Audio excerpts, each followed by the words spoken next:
What's up? What's up? I wanted to jump on here, guys, because I'm trying to keep up, with what's going on with everything. If y'all don't know, honey, let's get into it. Because Marjorie Taylor Greene is running scared, honey. She done quit. She's resigning. Because what she's saying is, MAGA is doing things to her, which is crazy, honey, because MAGA been doing things to everybody, but it's too hot in the kitchen. Marjorie got to get out, and she tells us, y'all, that she is going to be resigning from her position, which is absolutely crazy because she's fighting with her own political party, the MAGA people, those dangerous people that are doing some crazy things in the world. But for some reason, Marjorie Taylor Greene wants us to give a damn about what it is that she's going through. Which, girl, this is the atmosphere in which you have operated in which you have attributed hate to, and now she wants us to give a damn about what's happening to her. Y'all, let's get into a snippet of it. I've always represented the common American man and woman as a member of the House of Representatives, which is why I've always been despised in Washington, D.C., and just never fit in. Americans are used by the political industrial complex of both political parties, election cycle after election cycle, in order to elect whichever side can convince Americans to hate the other side more. And the results are always the same. No matter which way the political pendulum swings, Republican or Democrat, nothing ever gets better for the common American man or woman.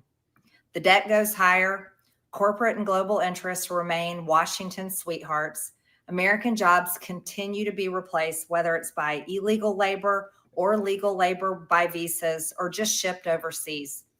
Small businesses continue to be swallowed by big corporations. Americans' hard-earned tax dollars always fund foreign wars, foreign aid, and foreign interest.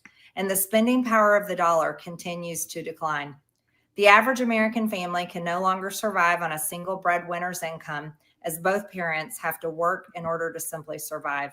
And today, many in my children's generation feel hopeless for their future and don't think they will ever realize the American dream. And that breaks my heart. I ran for Congress in 2020 and have fought every single day believing that Make America Great Again meant America first. I have one of the most conservative voting records in Congress, defending the First Amendment, Second Amendment, unborn babies, because I believe God creates life at conception, and I love to fight for the little guy. Strong, safe borders, I have fought hard for that.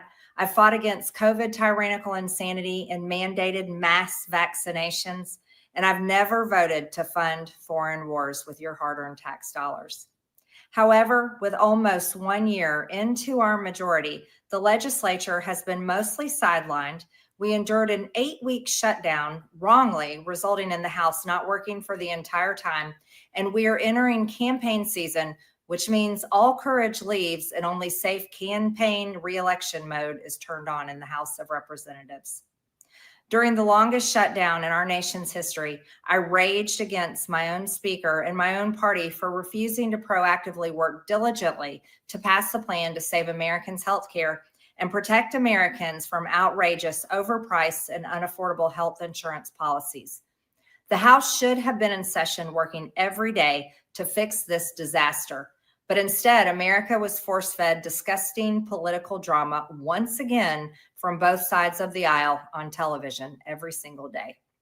My bills, which reflect many of President Trump's executive orders, like calling for a new census counting Americans only to draw new districts, making English the official language of the U.S., making it a felony to medically trans a minor, and other bills like eliminating capital gains taxes on the sale of your primary home and eliminating H-1B visas, just sit. They all sit collecting dust.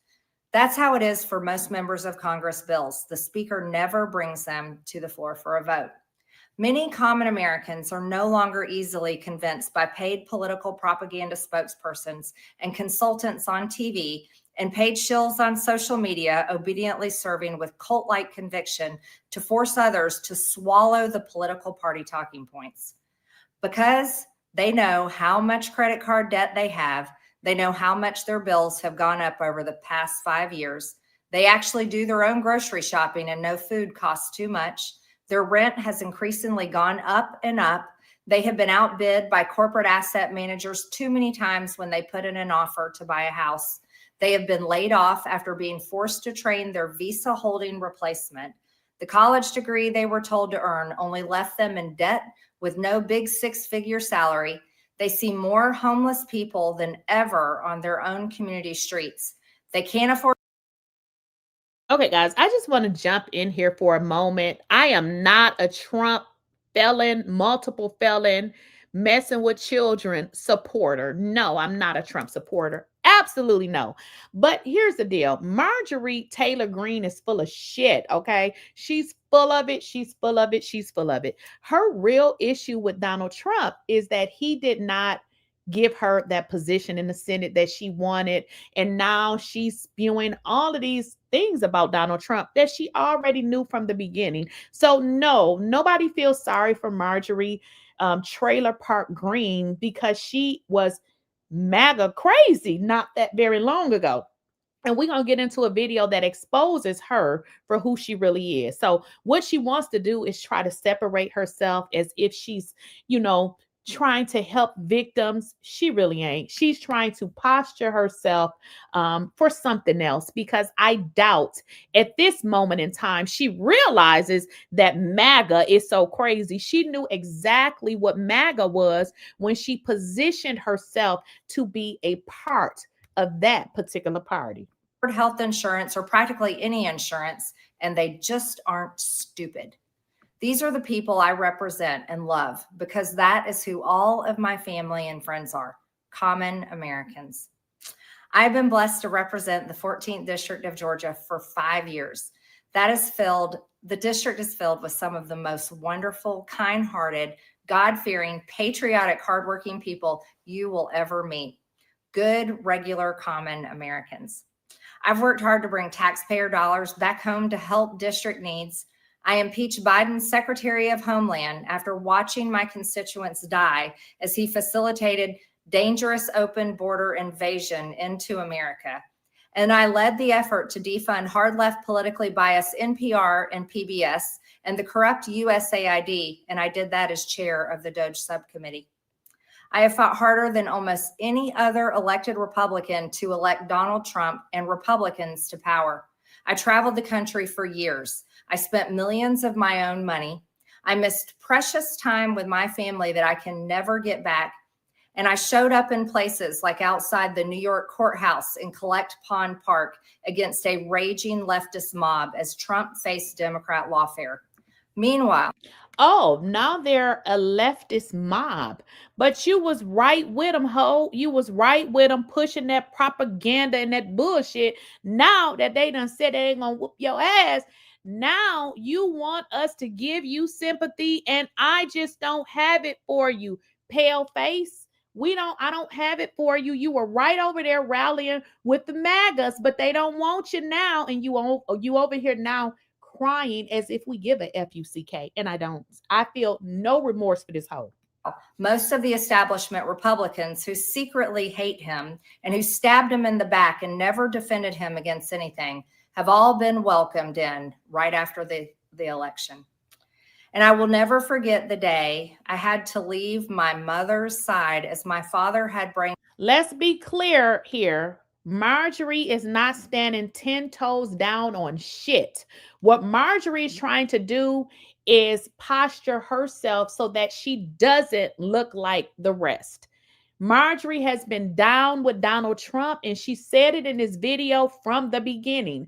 I'm also going to show you guys a video where they said the reason that she really has this real issue with Trump is because, for one, she kind of says it in this video. She feels like it's just she really feels like MAGA is full of men and they don't really appreciate the women. So she wanted to get in the Senate and she was turned down. So this is where her real animosity coming from. See, you have to watch people like Marjorie Taylor Greene. She is sitting up here telling y'all how high healthcare is going to be, but she did not reject that bill. Like she literally signed off on it. So how did she support it before, but she doesn't support it now? She supported it before because she was willing to do anything to get to her next position. Okay. Let's not be dumb. She was never there for anybody but herself. Let's be clear. Let's be clear. We don't want to be stupid.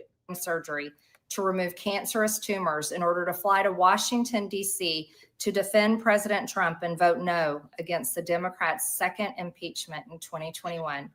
My poor father and my... She definitely have a pale face, and if you don't like it, you can get the out of my chat.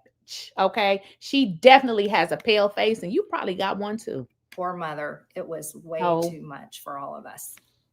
Through it all, I never changed or went back on my campaign promises and only disagreed in a few areas, like my stance against H-1Bs replacing American jobs, AI state moratoriums, debt for life 50-year mortgage scams, standing strongly against all involvement in foreign wars, and demanding the release of the Epstein files.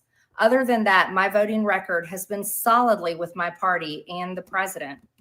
Loyalty should be a two-way street, and we should be able to vote our conscience and represent our district's interests because our job title is literally representative. America first should mean America. Pay attention, y'all. She says loyalty should be a two-way street because she feels like she has given loyalty not to the people who elected her for her district. She feels that she has been loyal to Donald Trump, and Donald Trump is doing her just like he do everybody else. Once he get what he want from him, he don't give a damn about him. So she's bitter. She's mad because she did not get this position, and now she wants to make it seem like Donald Trump is this horrible person, which he is, but he's been that person the whole entire time. He's been threatening people. He's been doing all this crazy shit. And now she wants to tell us how I've been threatened. Girl, bye. America first and only Americans first, with no other foreign country ever being attached to America first in our halls of government. Standing up for American women who were raped at 14 years old, trafficked and used by rich, powerful men should not result in me being called a traitor and threatened by the President of the United States. Y'all see how she tried to phrase that? She's making it seem like, and I'm sure, because people have said this, that Donald Trump is mad because people decided to vote against him on the Epstein files. But the fact of the matter is, we're going to switch gears because this lady is full of it, okay? We're going to switch gears here because I want to show y'all something else because this lady is full of it. I mean, I'm glad that she's standing up for victims. I'm glad that she's doing something other than running around with MAGA. But the simple fact is this lady is not genuine. Now, this is AOC. She's going to spill the tea on Marjorie Taylor Greene and her lies because, again, the situation has nothing to do with how bad she feels now that Donald Trump is, because let's be clear, Donald Trump is who he has always been. I mean, hello, he is who he has always been. So what she wants to do is make it seem like, oh, Trump is doing all of these things to me because I, was one of the people that wanted the Epstein file released. No. You mad because Trump didn't give you that position. Let's get into it. Here's some tea for you. MTG, people are like, oh my God, she's saying all of these things. Like, what's gotten into her lately? Oh, like she's bucking against Trump. She's bucking against the administration. We heard from one of your members today, Marjorie Taylor Greene, who wrote this morning that on y'all's GOP conference call, she said Speaker Johnson said he has ideas and pages of policy, but did not say a single policy plan. She said, I find it unacceptable that Republicans are sitting on the sidelines doing nothing to fix this healthcare disaster that is leading many Americans into financial ruin. The issues of the subsidies are real. It's not something that anybody can say is made up. Also, people with regular or private plans, their premiums are looking to go up a median of 18%. That's brutal. I know a lot of small business owners, like a family of 4, and they're paying $2,000 a month. $2,000 a month with deductibles of $7,000 to $10,000, and approximately 40% of these people don't even use their health insurance. So they're just burning money just in case they might have cancer, or just in case they have a terrible car accident. If you double their health insurance or even triple it, these people they're either gonna have to drop it, or they're gonna be choosing between rent and their health insurance. As a conservative and as a business owner in the construction industry and as a realist, I can say we have to do something about labor, and that needs to be a smarter plan than just rounding up every single person and deporting them just like that. All I've seen is a revolving door of foreign leaders in the White House. Have regular people's bank accounts been affected? Has the stress come off? No, that has not happened yet. And that needs to be the major focus. It shouldn't be about helping your crypto donors or your AI donors, or welcoming in these people that hated you and spent money to try to beat you, but all of a sudden are excited to come out to the new Rose Garden patio. Yes. That shouldn't be the focus. Marjorie Taylor Greene wanted to run for Senate in Georgia. She wanted to run for Senate earlier this year in the state of Georgia. She wanted to be the Republican nominee for Senate. So she was gearing up for that statewide race, and Trump told her no. Told ya. Trump told her no. So everything that y'all are seeing now is her wanting to get back at him, because she feels like she was so loyal to him and she did not get what she wanted. Okay. So all this bullshit that she's shoving down people's nose about, all of this bullshit is strictly bullshit. Marjorie Taylor Greene don't care about the people who elected her, honey, because if she did, why is she now telling us about the healthcare costs that's going to go up when she actually was one of the Republicans that signed off on it? Girl, go away. Trump said no.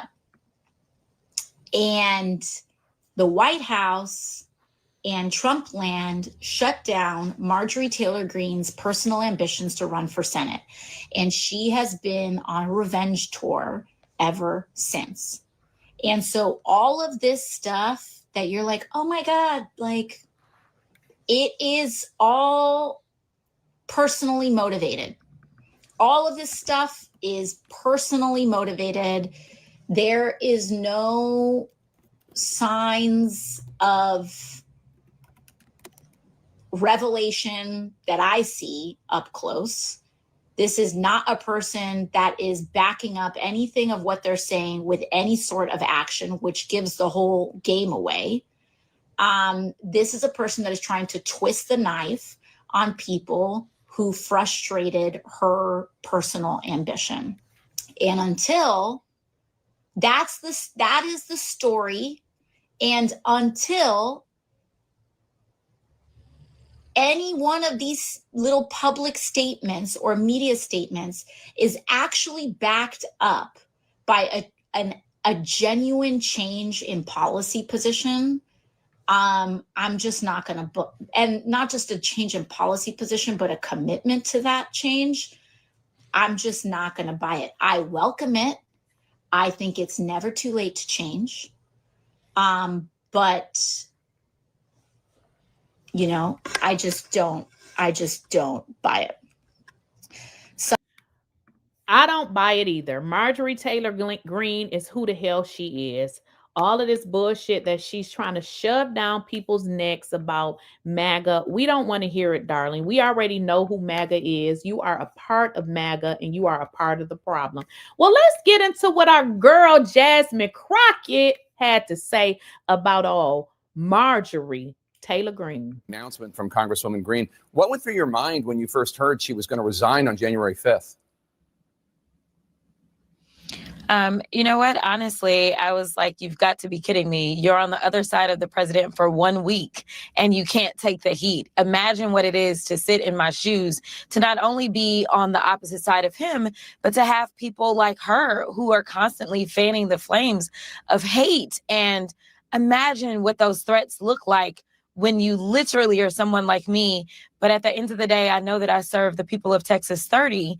And so my job isn't to be there and necessarily do whatever is going to make the president not be on my back, but instead is to focus on making sure that I can push forward with policies that are positive for Texas 30. That was Representative Jasmine Crockett speaking out in light of Marjorie Taylor Greene's decision to resign after her blow-up with Donald Trump. To Crockett's point of what it's like to work in politics. So it's really crazy how Marjorie Taylor Greene is complaining, wants to tell us how she's being threatened and all of this bullshit, as if this has not already been happening to people this entire time.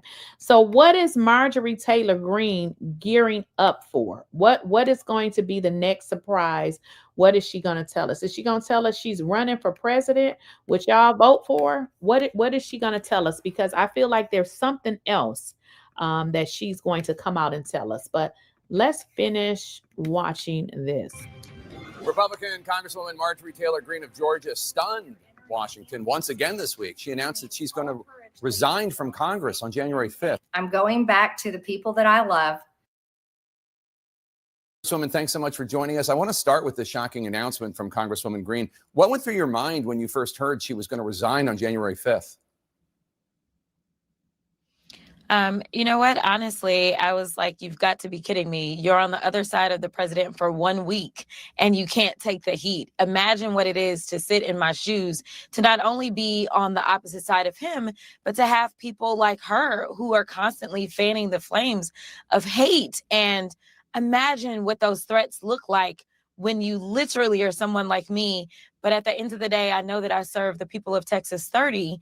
And so my job isn't to be there and necessarily do whatever is going to make the president not be on my back, but instead is to focus on making sure that I can push forward with policies that are positive for Texas 30. Here's an excerpt from her resignation video. Take a listen.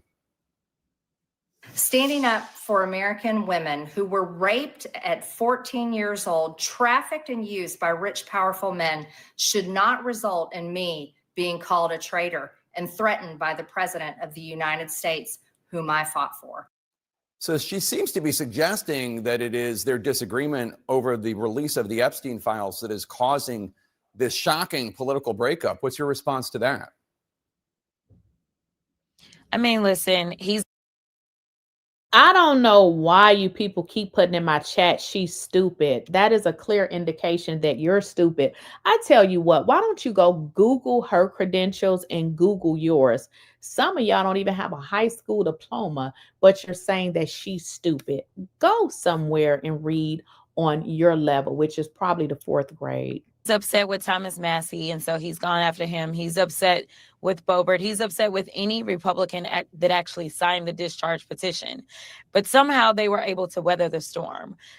So, you know, this really speaks to the fact that Marjorie, who has been an instigator of a lot of this hate that we see as it relates to the MAGA movement, you know, it's just interesting that I don't know if she really fully understood how bad she was making it for other people. And now that they're doing it to her, you know, I just got to say, well, why is it that everyone else is able to stand and you can't?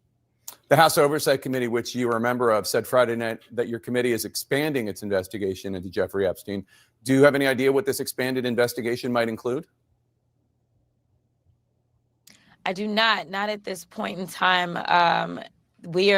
Well, I'll say leadership is keeping it under wraps to make sure that we can hopefully not have many more obstacles. If you'll remember, we decided that we were going to put out a subpoena for Ghislaine Maxwell. And the next thing you know, the president's henchman showed up to her cell. And the next thing you know, we didn't have our sit down talk with her, which I imagine would have gone a little differently if we had. So we're keeping that tight-lipped for now. The chairman of the Oversight Committee, James Comer of Kentucky, says that Democrats are just trying to use these files to smear the president. Just to be clear, do you or your colleagues have any idea about what's in these files, one way or the other, relating to Trump or not? Absolutely not. I mean, here's the reality. If we did have that information, I don't know that we would need it necessarily to be released.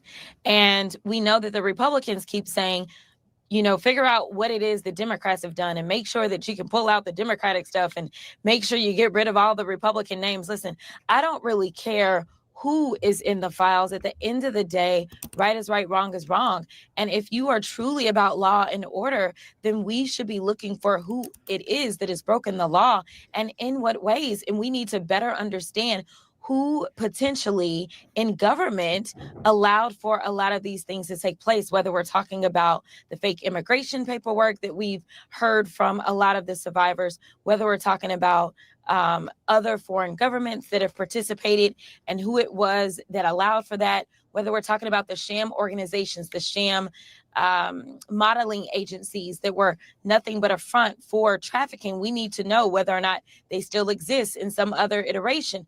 This is about not only making sure that the survivors get justice, but making sure that there aren't others that are going through a similar system right now.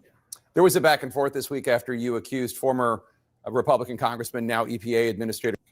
I just got to address something. This is how you know those MAGA people are just ignorant and dumb. Somebody puts in the chat, wait, isn't Jasmine harboring a felony fugitive from justice in one of her homes she owns? Why isn't she in prison? Why are you dumb? Just ask yourself that. Why are you dumb? You don't research nothing. You just running your mouth. Don't know what the hell you talking about. Go, I'm just going to block you. I'm going to block you because you dumb. Like, no, Jasmine Crockett, that's Donald Trump in your mama. Lee Zeldin of accepting campaign donations from Jeffrey Epstein. It turned out it wasn't convicted sex offender Jeffrey Epstein. It was a Long Island neurosurgeon, Dr. Jeffrey Epstein, different person. You corrected the record. However, now the neurosurgeon is telling the New York Post that he is threatening revenge against you. He's going to donate to your campaign, so you have to admit you accepted money from a Jeffrey Epstein, if not the Jeffrey Epstein. What's your response to that? Listen, if there's anybody else who's alive and decides that they want to donate just so that you'll be on my FEC report, I am here for it. I will take your donation, especially since Jeffrey Epstein is now deceased. I don't think that it will be confusing whatsoever that it was not him, unless he's come back from the dead. So we'll see. So you are, we're told, weighing a decision on whether to jump into this Texas Senate race, challenging Republican Senator John Cornyn for his seat, although it's unclear that Cornyn will survive a Republican primary. You said you had a meeting this week with pollsters to discuss your chances. Did you have that meeting? And if so, how did it go? Are you still thinking about running? Hey, Lisa, Rooney, Looney, your mother, ho. How about that? I am still thinking about running. We did get our polling back. So we are moving on to the next phase to determine whether or not this is would make sense in the moment and if the infrastructure can be built out in the way that I see it being necessary to actually be able to win, as well as we are continuing to look at the polling on the other side. Listen, they are in a civil war right now on the Republican side as it relates to who will become their nominee. John Cornyn has served the state of Texas for decades at this point in time in some capacity. And right now, I don't know if he's MAGA enough to make it through his primary, but we are evaluating all things and seeing what it would look like to put together a team. And we will make a final decision by Thanksgiving on whether or not we're going to ultimately move forward. What did the polling information that you got back show? I mean, is it a calculation of whether or not you're going to be facing Cornyn, who might have more appeal to moderates in your state, centrists in your state, as opposed to a more MAGA candidate who potentially defeats Cornyn in the primary that you might, or any Democrat might, have a better chance against? I'll tell you this, that head to head, we are doing really well against Paxton. I will say that. I will also tell you that we are actually within the margin of error as it relates to John Cornyn. So to be perfectly honest, the only reason that I'm continuing to consider whether or not I do this is because my polling says I can win. That is the bottom line. But at the end of the day, a poll is a poll. And so at the end of the day, Jasmine Crockett for president, one thing we do know is she doesn't have 34 felonies. She not somebody that mess with kids like y'all president. And yeah, Marjorie Taylor Greene, we don't care, okay? We don't care what MAGA does to you. You folks have a good day. And for you ones that's reading on a 4th grade level, go back to school. Talk